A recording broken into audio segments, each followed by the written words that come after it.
आम इंतखाबात से तकरीबन 6 माह कबल ही बरेली में इंतखाबी सरगर्मी शुरू हो गई है।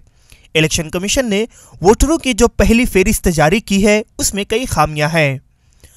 कांग्रेस के सदर राहुल गांधी, बीएसपी की सरबराह मायावती, समाजवादी पार्टी के कौमी सदर अखिलेश यादव और बीजेपी के रुकन पार्लिमान वरुण गांधी का नाम मरकजी वजीर धर्मपाल सिंह के पार्लिमानी हलका आंवला के वोटर लिस्ट में शामिल है। इस तरीके का कोई भी फार्म फिजिकल रूप में नहीं प्राप्त हुआ है, लेकिन इसकी फीडिंग की गई थी, जो कि हमने जब हम उसका इंस्पेक्शन कर रहे थे ये चीज़ पकड़ में आई थी, तो उस फार्म को हमने निरस्त कर दिया है और जो हमारे डेटा एंट्री ऑपरेटर हैं उनका स्पष्टीकरण इसमें मांगा गया है और जो AERO हैं तहसील में, जो पदेन तहसीलदार साहब हैं, वो इसकी जाँच करें।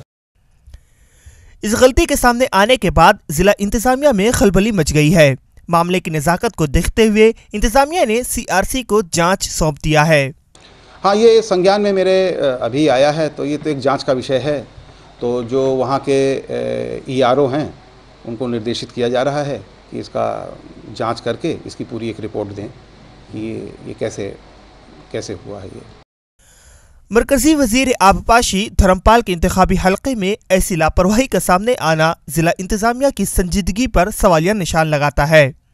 ETV भारत के लिए बरेली से मुस्तफीज अली खान की रिपोर्ट।